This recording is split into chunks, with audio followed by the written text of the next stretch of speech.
Je m'appelle Morgan et je n'aurais jamais pensé écrire ceci. Je suis mort pendant 16 minutes et ce que j'ai vu pendant ce temps a tout changé. C'est arrivé lors d'une nuit ordinaire. Je me suis couché comme d'habitude, mais je ne me suis pas réveillé. Mon cœur s'est arrêté pendant que je dormais. Ce que j'ai vécu pendant ces 16 minutes est encore difficile à décrire. J'ai traversé et ce que j'ai vu de l'autre côté dépassait tout ce que j'aurais pu imaginer. Jésus m'a montré des choses qui m'ont profondément secoué, non seulement à propos de ma vie, mais aussi de ce qui m'attend. C'était une journée normale, du moins c'est ce que je pensais.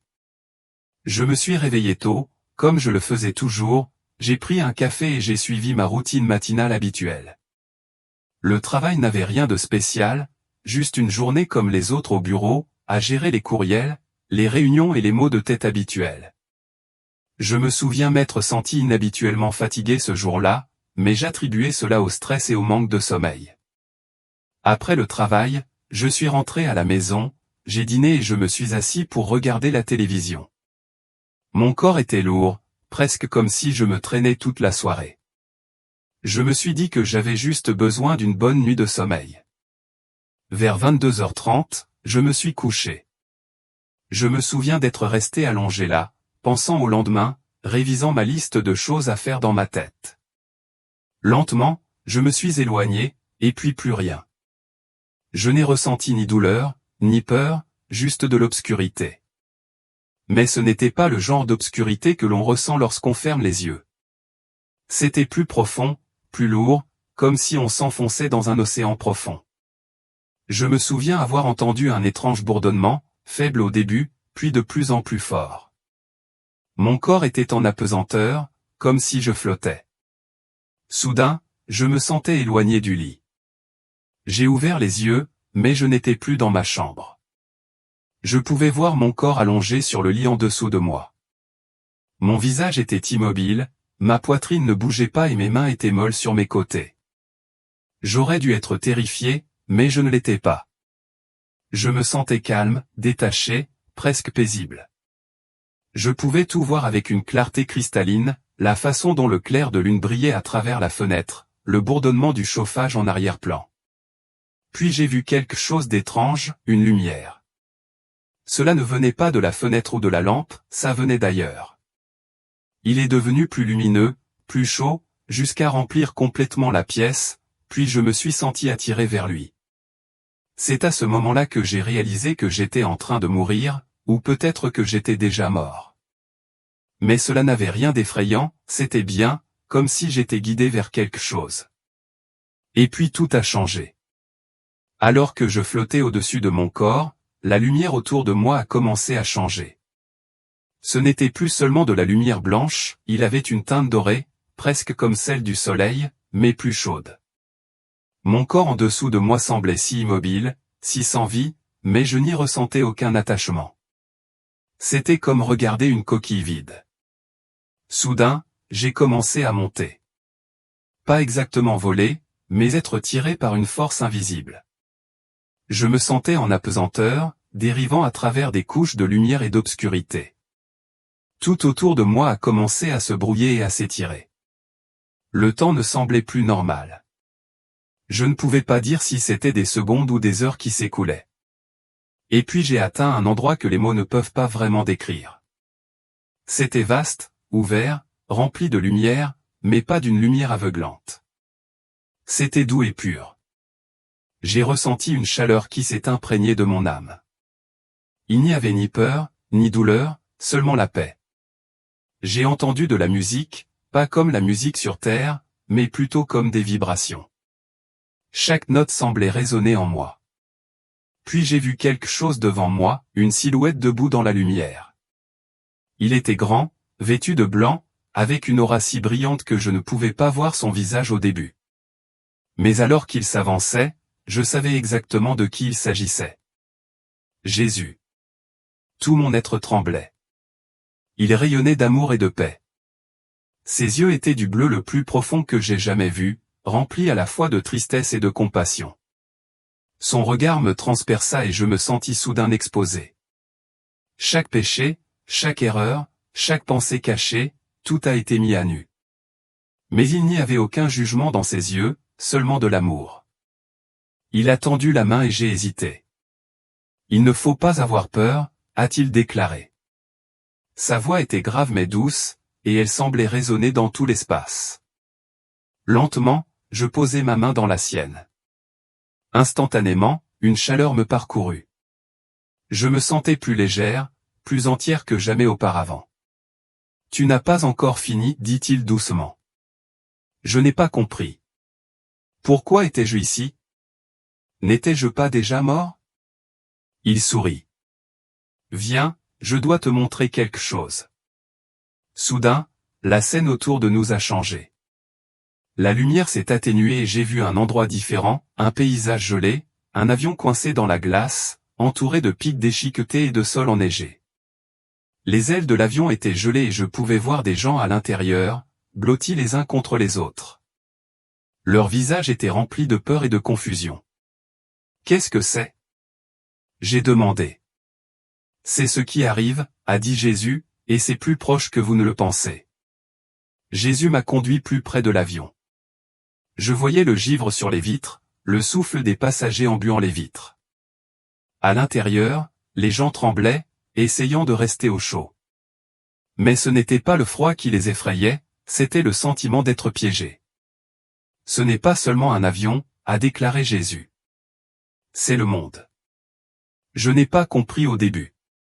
Comment un avion coincé dans la glace pourrait-il symboliser le monde? Regardez de plus près, dit-il. Je me suis concentré sur les passagers. Ils tenaient de petits appareils, brillant d'une lumière rouge sourde. Ils les tapotaient, les secouaient, essayaient de les faire fonctionner, mais rien ne se passait.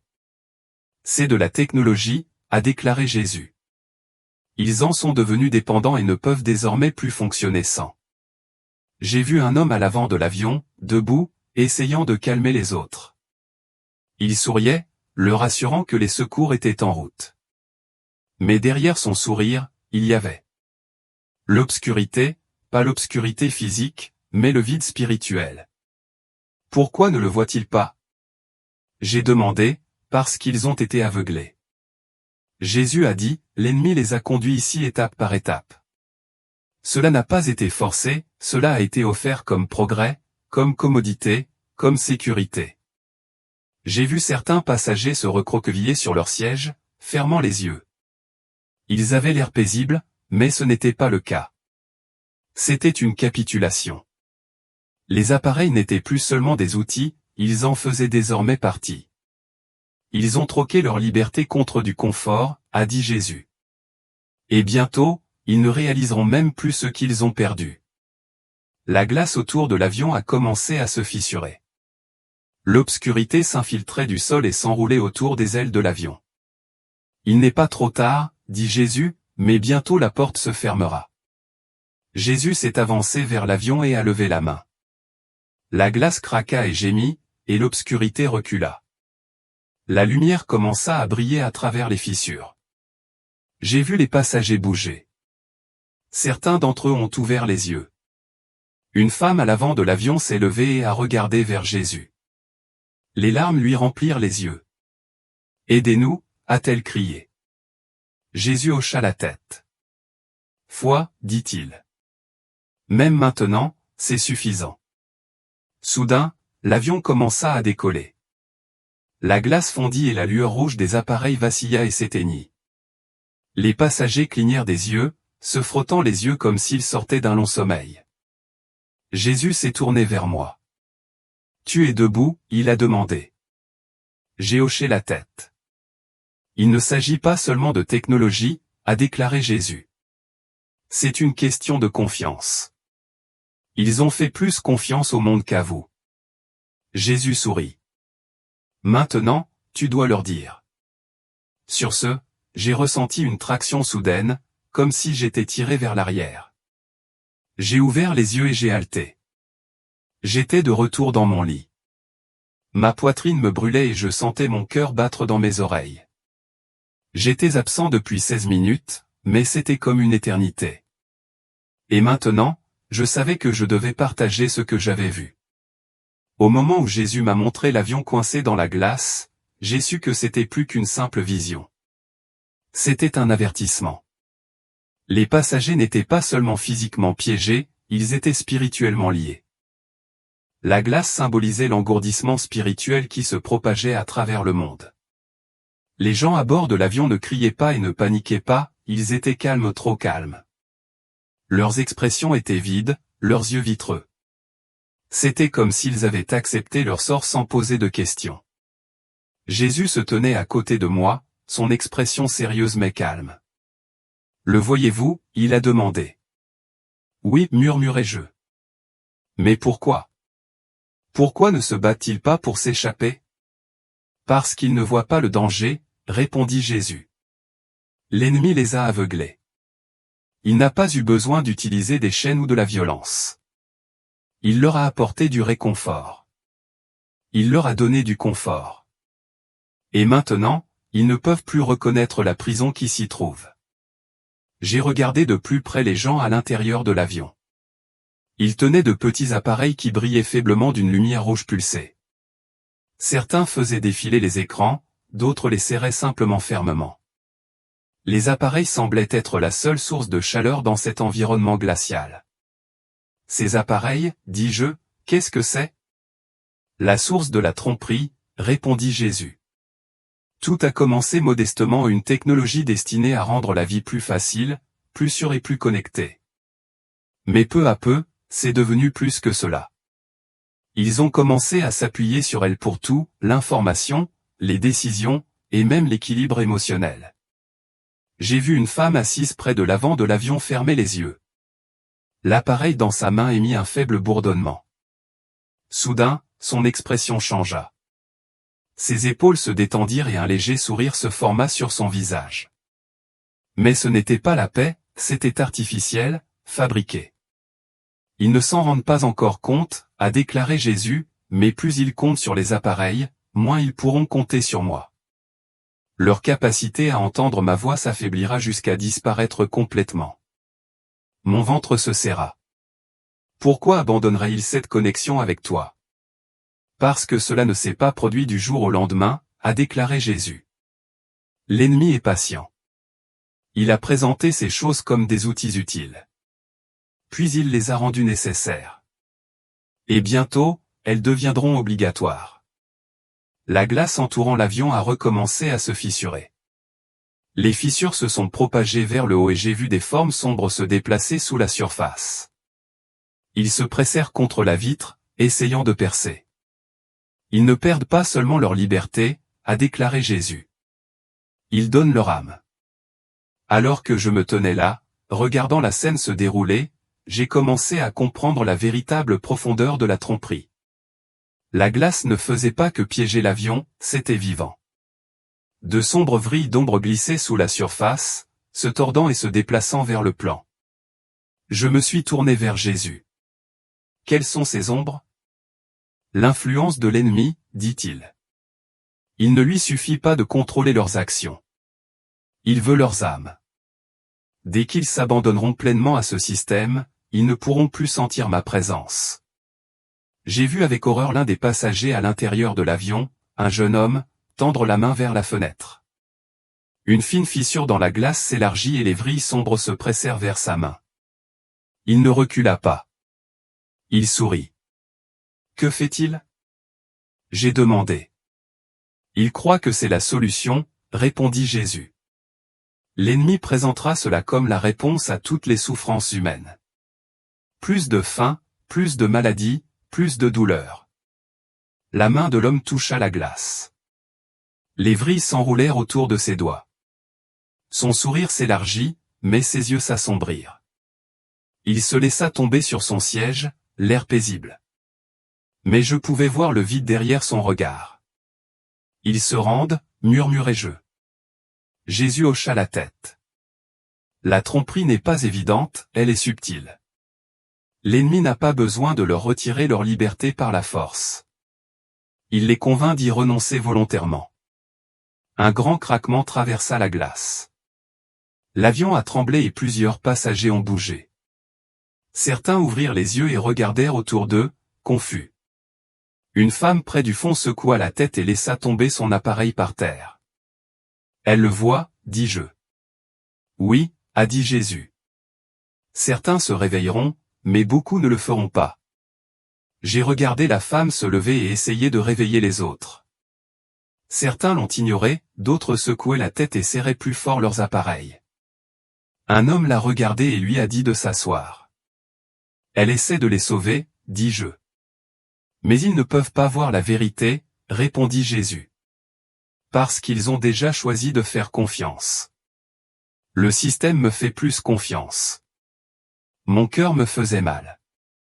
Comment pouvait-il ne pas voir ce qui se passait? Comment pouvait-il être si aveugle face au danger? Jésus s'est tourné vers moi, son regard fixe et calme. C'est ce qui s'en vient, a-t-il déclaré. Je secouai la tête. Ça ne peut pas être si grave. Les gens le verront. Ils y résisteront. Certains le feront, a dit Jésus, mais beaucoup ne le feront pas. Ils se convaincront que ce n'est pas nuisible, que ce n'est pas la bonne chose, parce que l'ennemi fera paraître cela utile, voire bon. La glace craqua à nouveau. L'obscurité en dessous palpitait d'énergie. Je pouvais le sentir maintenant, l'attraction, la pression. Ce n'était pas violent, c'était séduisant. Il promettait sécurité et confort. C'est ainsi que cela arrivera, a dit Jésus. D'abord, ce sera volontaire, puis cela sera encouragé. Enfin, ce sera obligatoire. J'ai vu des scènes défiler devant moi, des familles scannant leurs mains pour entrer dans les magasins, des enfants recevant des implants dans les écoles, des églises utilisant la technologie pour suivre la fréquentation et les dons. De nombreux pasteurs le défendront, a dit Jésus.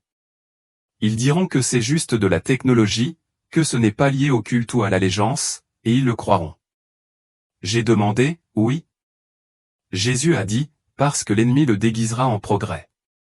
Il donnera aux gens ce qu'ils veulent, le confort, la sécurité, la santé, au détriment de leur âme. Soudain, la scène changea à nouveau. J'ai vu des gens assis dans une grande pièce, regardant un écran géant. Un homme se tenait sur scène, souriant. Son visage était gentil, charismatique. Il a brandi un petit appareil et a dit, « C'est la clé de votre liberté ». Les gens ont applaudi. Ils ont levé la main. Ils l'ont bien accueilli. Que arrivera-t-il à ceux qui refusent? J'ai demandé. Le visage de Jésus s'assombrit. Ils seront confrontés au rejet, à la pauvreté, à l'isolement, mais ils ne seront pas abandonnés. J'ai vu de petits groupes de personnes rassemblées dans des pièces sombres. Ils priaient, se tenant la main. Leur visage était tendu, fatigué, mais paisible. La lumière les entourait non pas depuis n'importe quel appareil, mais depuis l'intérieur d'eux. Ce sont mes fidèles, dit Jésus. Ils seront protégés, pourvus, tout comme j'ai protégé les Israélites dans le désert. Je prendrai soin d'eux. Ma poitrine se serra. Et ceux qui l'acceptent? Les yeux de Jésus remplis de tristesse. Ils perdront leur capacité à me ressentir. Ils croiront qu'ils sont toujours connectés à moi, mais la connexion sera artificielle. Mon cœur me faisait mal. Comment pouvons-nous arrêter ça? Vous ne pouvez pas l'arrêter, dit Jésus, mais vous pouvez les avertir. Mon attention est revenue sur l'avion. La glace le recouvrait presque maintenant. Certains passagers étaient encore éveillés, mais la plupart sombraient dans un état morne et paisible. Un jeune garçon était assis près du devant, tenant dans ses bras un animal en peluche. Sa mère s'est approchée et lui a touché la tête. Une faible lumière rouge pulsait sous sa peau. Ils ne savent pas, dis-je. Ils pensent qu'ils font ce qui est bien, acquiesça Jésus. C'est pourquoi la tromperie est si puissante. L'obscurité sous la glace se faisait plus forte. Le garçon regarda vers la fenêtre et vit les formes sous la surface. Ses yeux s'écarquillèrent et il serra plus fort son jouet. « Aidez-nous » cria le garçon. Jésus s'avança. « Foi » murmura-t-il. Les yeux du garçon se remplirent de lumière. La glace sous son siège commença à se fissurer. Un rayon de lumière traversa l'obscurité. Ils peuvent encore être sauvés, a déclaré Jésus. Mais ils doivent se réveiller. Jésus se tourna vers moi, le regard doux mais sérieux. C'est pourquoi la foi est importante, a-t-il déclaré. Il ne suffit pas de croire en moi. Il faut qu'ils me connaissent. J'ai regardé la glace monter plus haut autour de l'avion. Les passagers à l'intérieur semblaient si à l'aise, si en paix. Mais ce n'était pas la vraie paix, c'était artificiel.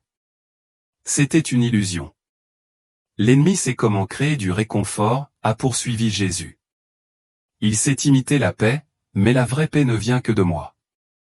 Je pouvais sentir la pression dans l'air, comme si un poids s'installait sur ma poitrine. Comment peuvent-ils ne pas le voir? J'ai demandé. C'est tellement évident pour vous, dit Jésus, mais pas pour eux.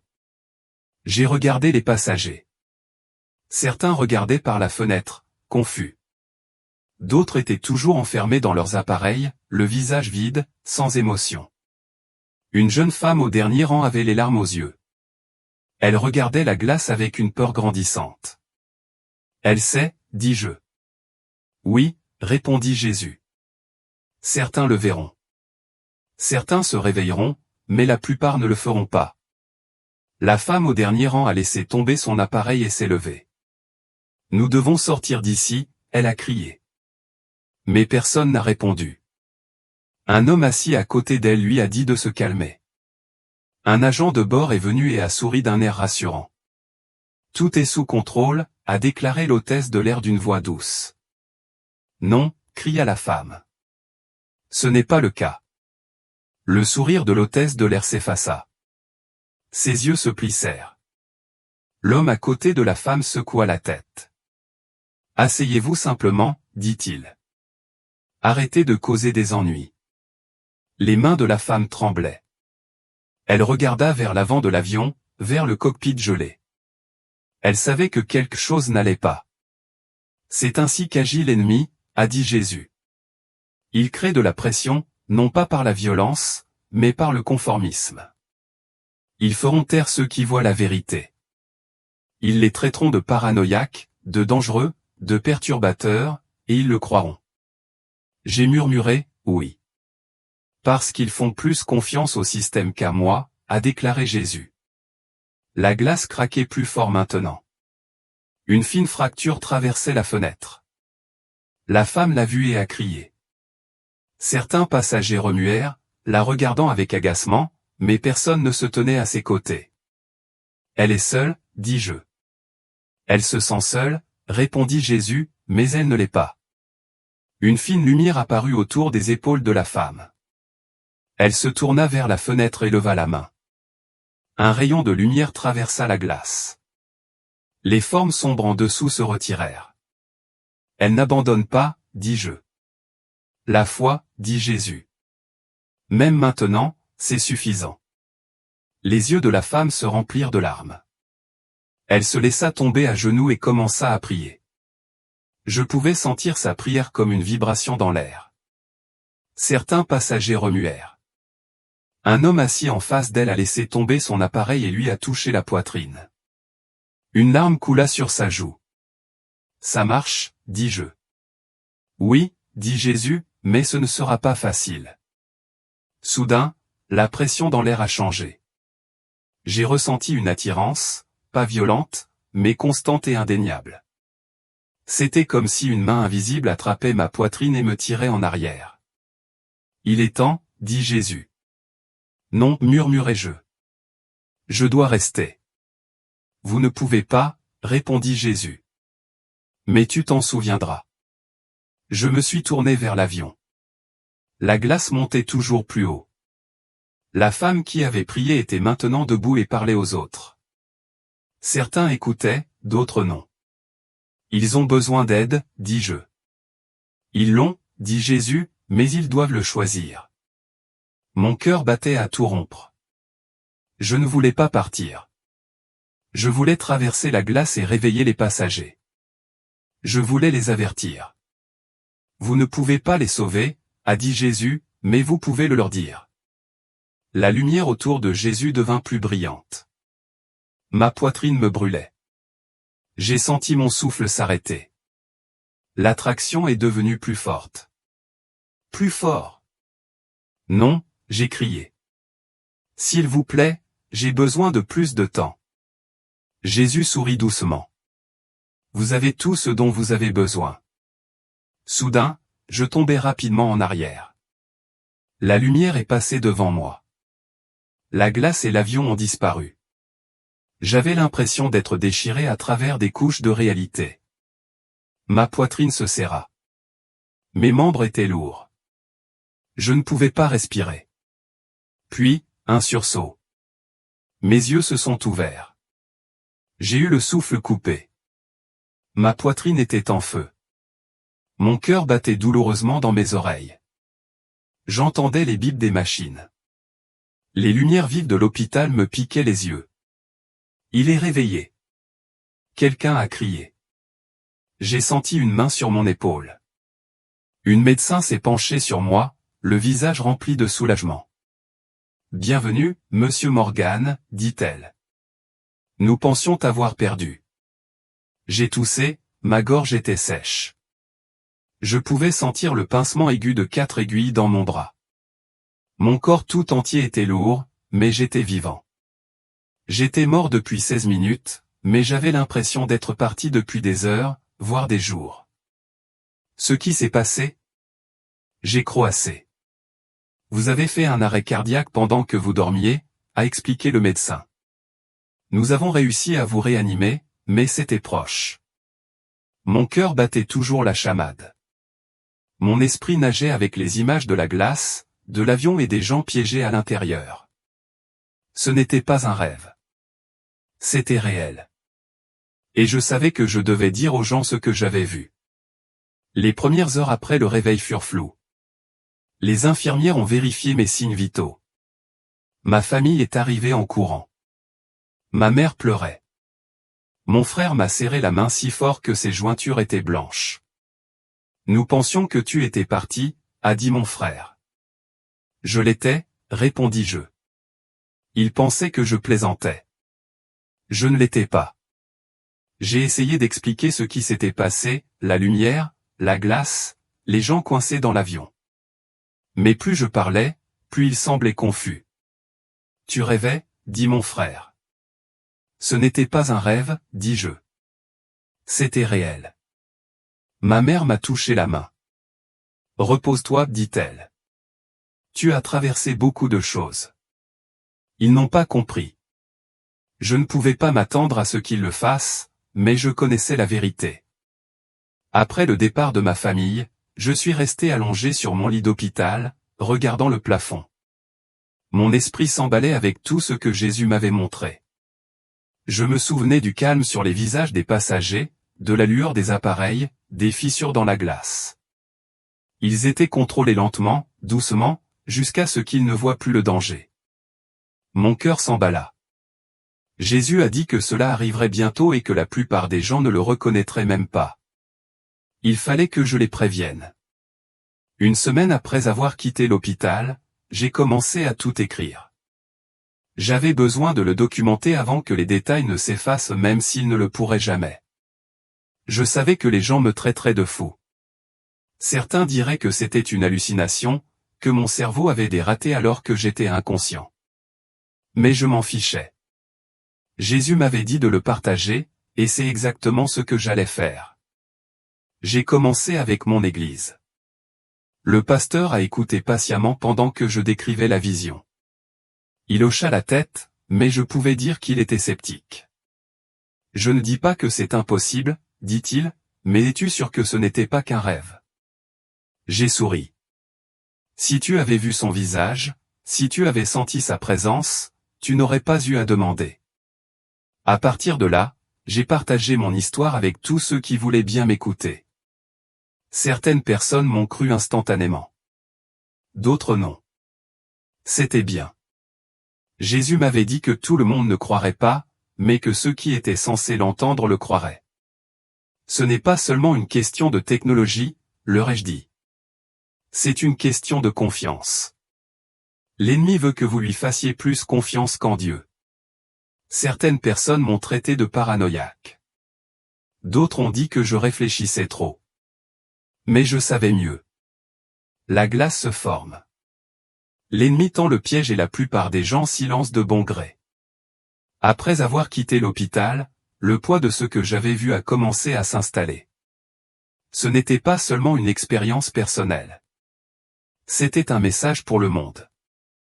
Jésus m'avait montré ce qui allait arriver, et cela commençait déjà à se dérouler. La glace n'était pas seulement symbolique. Cela représentait le gel spirituel et émotionnel progressif qui se produisait en ce moment, tout autour de nous. Au début, je ne savais pas comment le dire aux gens. C'était trop grand, trop irréel. Comment dire à quelqu'un que vous êtes mort, que vous avez rencontré Jésus et que vous avez vu l'avenir? Comment expliquez-vous que le monde soit entraîné dans un piège, non pas par la violence, mais par le confort et la commodité? J'ai commencé par contacter des amis proches. Certains d'entre eux écoutaient poliment mais ne prenaient pas cela au sérieux. C'était juste un rêve, ont-ils déclaré. Votre esprit était stressé. Mais ce n'était pas du stress. Ce n'était pas un rêve. J'ai commencé à remarquer des choses, des petites choses, qui me rappelaient ce que j'avais vu. Des reportages sur les implants cérébraux, les puces électroniques pour le paiement, les systèmes de sécurité biométrique. Un nouveau système était en cours d'introduction qui permettrait aux gens d'accéder à leurs comptes bancaires et à leurs dossiers médicaux avec un simple scan manuel. Au début, c'était volontaire, pratique, tout comme Jésus me l'avait montré. J'ai entendu parler d'écoles encourageant les élèves à utiliser ces appareils pour l'assiduité, pour suivre les devoirs, et même pour payer le déjeuner. On a dit aux parents que c'était une question de sécurité, de savoir à tout moment où se trouvaient leurs enfants. C'est exactement ce contre quoi Jésus m'avait mis en garde. J'ai vu des influenceurs des réseaux sociaux promouvoir cette nouvelle technologie. Les célébrités se faisaient poser des implants et montraient à quel point la vie était devenue plus facile. C'est l'avenir, disaient-ils. Pourquoi le combattre? Les gens l'ont adopté sans hésitation. Ils en ont vu les avantages, la commodité, le confort. Mais ils n'en ont pas vu le coût. Et je savais exactement où cela menait. Un jour, j'ai vu un reportage sur une entreprise développant un implant neuronal, un appareil qui permettrait aux gens d'accéder à Internet et de communiquer directement avec la technologie en utilisant uniquement leurs pensées. Le PDG l'appelait « la prochaine étape de l'évolution humaine ». La prochaine étape. Je me suis figé en entendant ces mots. C'est ce que Jésus avait dit. L'ennemi n'allait pas forcer les gens à adopter ce système. Ils allaient y courir avec joie, avec impatience, car cela leur faciliterait la vie. Cela améliorerait la santé, supprimerait le besoin de mots de passe et de cartes, aiderait à gérer les émotions, faciliterait les relations et donnerait aux gens un meilleur accès aux ressources financières. Cela leur donnerait tout, sauf la liberté. Ils perdront leur capacité à me sentir, avait dit Jésus. Leurs pensées, leurs émotions et même leur foi seront influencées. Et cela se produisait déjà. J'ai regardé un reportage sur une jeune fille qui avait reçu un implant pour réguler son anxiété. Elle a dit que cela avait changé sa vie. Cela m'aide à rester calme, a-t-elle déclaré. Je n'ai plus besoin de prier. Je me sens bien. C'est à ce moment-là que ça m'a frappé. Les gens n'étaient pas obligés d'abandonner leur lien avec Dieu. Ils le faisaient volontiers. Ils préféraient le système à lui. Et bientôt, ils ne sauront même plus ce qu'ils ont perdu. Les gens ne voulaient pas l'entendre. Même s'ils pensaient que j'étais fou, je devais leur dire la vérité. Un après-midi, j'étais assis dans un café lorsqu'un homme s'est approché de moi. Il avait la trentaine, bien habillé, avec un sourire confiant. Il s'est assis en face de moi sans rien demander et a glissé une carte sur la table. « Nous avons entendu parler de votre histoire », a-t-il déclaré. J'ai regardé la carte. Il n'avait pas de nom, juste un logo, un triangle avec un œil au centre. « Qui sommes-nous » j'ai demandé. L'homme sourit plus largement. « Disons simplement que nous travaillons avec les entreprises qui développent la prochaine phase du progrès humain. Progrès humain, répétai-je. Oui, dit-il. Nous pensons que votre expérience pourrait être précieuse. Les gens vous écoutent. Ils vous font confiance. Peut-être pourriez-vous les aider à en voir les bénéfices. Quels avantages? J'ai demandé. Il se pencha en avant. Le système est conçu pour rendre la vie meilleure. Plus de crimes, plus de maladies, plus de pauvreté. Tous connectés, tous unis. Et quel est le prix? J'ai demandé. Il haussa les épaules. L'adaptation est toujours difficile au début, mais une fois que les gens en ressentent les avantages, ils ne reviendront plus jamais en arrière. Auront-ils le choix? J'ai demandé.